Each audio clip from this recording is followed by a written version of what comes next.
और ऊर्जा प्राप्ति का मुख्य स्रोत है। शरीर को अधिक ऊर्जा देते हैं, जिससे शरीर ठीक से काम करता है।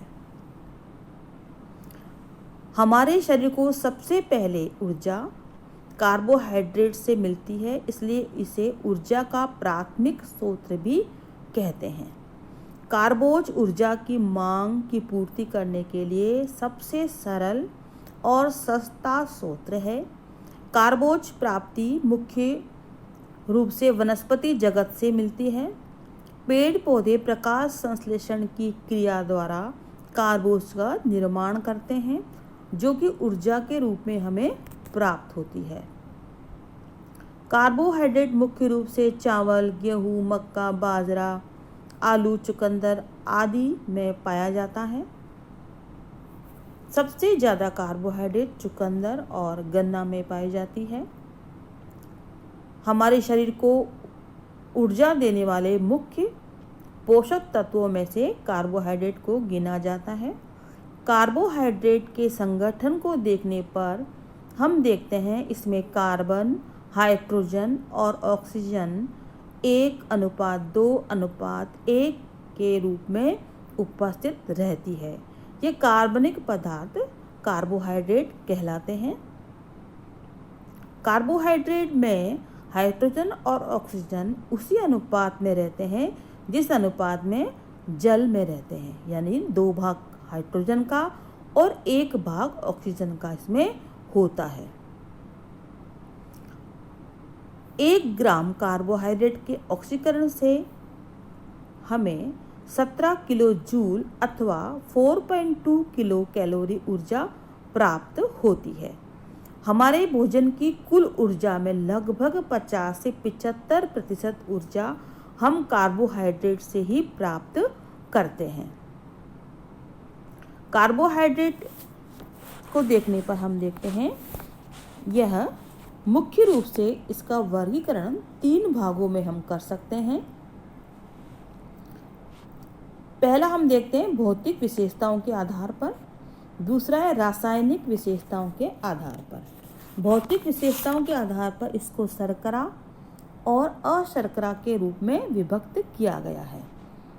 शर्करा के अंतर्गत वे सभी शर्कराएं या कार्बोज आती हैं जो स्वाद में मीठी होती हैं, फल, सब्जी, गुड़, शक्कर में विद्यमान होती है, जल में घुलनशील और रवेदार होती है, जबकि अशर्करा पाउडर के रूप में होती है, स्वाद रहित होती है, जल में अघुलनशील होती है।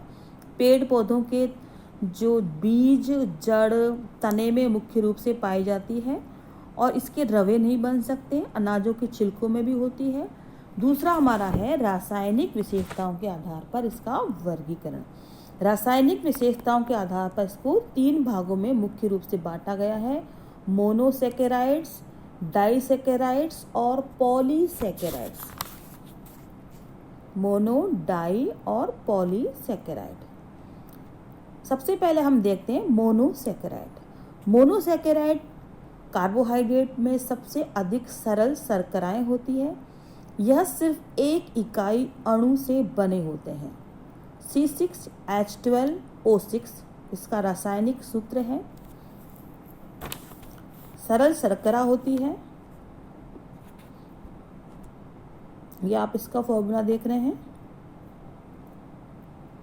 मोनोसैकेराइड मुख्य रूप से मोनोसैकेराइड में ग्लूकोज, फ्रक्टोज और गैलेक्टोज आती है। इसके अलावा ये सभी हेक्सोज के अंतर्गत आती है। इसके अलावा ट्रायोज, टेट्रोज और पेंटोज में भी इसको विभिन्न भागों नामों से जाना जाता है। ट्रायोज में glyceraldehyde, tetrose erythrose, pentose ribose, hexose glucose, fructose और गैलेक्टोज, जिसको हम मुख्य रूप से जानते हैं।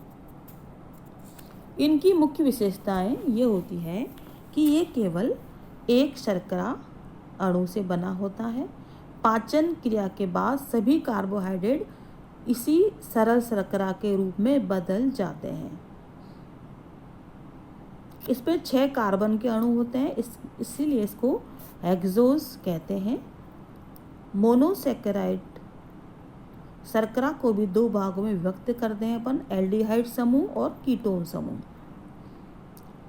मुख्य रूप से पोषण की दृष्टि से जो मोनोसैकेराइड्स उपयोगी हैं वह हैं ग्लूकोज।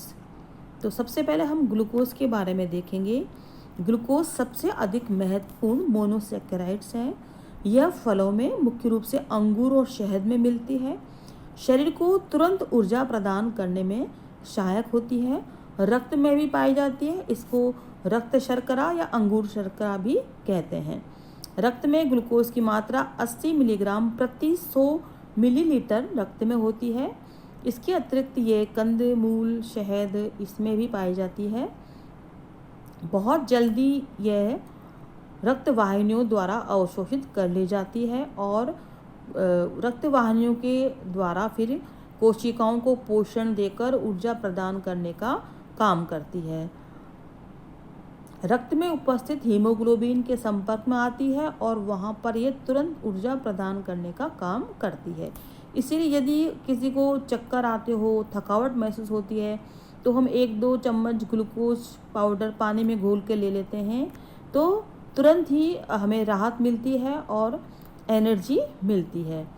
ग्लूकोज हमारे शरीर में ऊर्जा देने के अलावा यदि यह मात्रा ज़्यादा होती है तो यह इंसुलिन हार्मोन की उपस्थिति में ग्लाइकोजन में बदलकर लिवर और मांसपेशियों में जमा हो जाता है और जब कभी हमें आवश्यकता पड़ती है तो यह ग्लाइकोजन पुनः ग्लूकोज में बदलकर हमारे विभिन्न क्रियाकलापों में काम में आता है।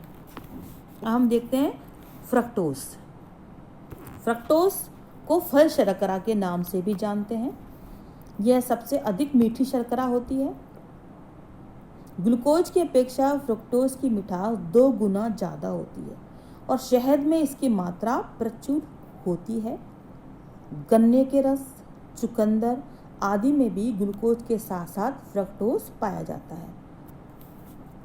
फ्रक्टोज और ग्लूकोज की रासायनिक संरचना में ज़्यादा अंतर नहीं होता। ग्लूकोज में एल्डिहाइड समूह होता है जबकि फ्रक्टोज में कीटोन समूह होता है। इसके जो क्रिस्टल होते हैं बहुत कठिनाई से बनते हैं और वैज्ञानिकों ने यह पता लगाया शोध के द्वारा कि जो डायबिटीज़ के पेशेंट होते हैं उनके लिए ग्लूकोज की अपेक्षा फ्रक्टोज की शर्करा ज़्यादा अच्छी होती है क्योंकि फ्रक्टोज अन्य शर्कराओं की तुलना में शरीर में धीरे धीरे आंतों और कोशिकाओं द्वारा अवशोषित होता है और यदि शरीर में पहुंचते ही तुरंत ग्लाइकोजन में बदल जाता है। नेक्स्ट देखेंगे गैलेक्टोज। गैलेक्टोज पोषण की दृष्टि से महत्वपूर्ण और उपयोगी है। गैलेक्टोज मुख्य रूप से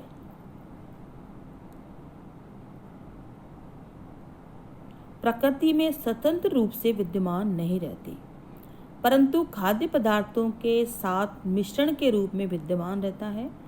दूध शर्करा जिसको लैक्टोज कहते हैं उसके पाचन के बाद में भी एक अणु ग्लूकोज और एक अणु गैलेक्टोज प्राप्त होता है परंतु रक्त वाहिनियों में गैलेक्टोज का सीधा अवशोषण नहीं होता बल्कि अवशोषण से पूर्व यह एंजाइम की उपस्थिति में पहले ग्लूकोज में बदलता है फिर रक्त वाहिनियों द्वारा अवशोषित हो जाता है। फिर हम देखते हैं डाइसैकेराइड। डाइसैकेराइड जब मोनोसैकेराइड के 2 अणु आपस में मिलकर नया शर्करा बनाते हैं तो डाइसैकेराइड बन जाती है। एक अणु जल और एक अणु डाइसैकेराइड का निर्माण होता है 2 मोनोसैकेराइड के मिलने से। तो हम कह सकते हैं 2 अणु ग्लूकोज आपस में मिलकर एक अणु माल्टोज का बनाते हैं। इस प्रकार माल्टोज स्वतंत्र रूप से नहीं पाया जाता है। पोषण की दृष्टि से माल्टोज मुख्य रूप से जो शर्करा अर्थात माल्ट शुगर में होती है, बीजों में पाई जाती है माल्टोज। और माल्टोज की विशेषता यह होती है कि इसको जई शर्करा भी कहते हैं। जब अनाजों को हम अंकुरित करते हैं तो अनाज के स्टार्च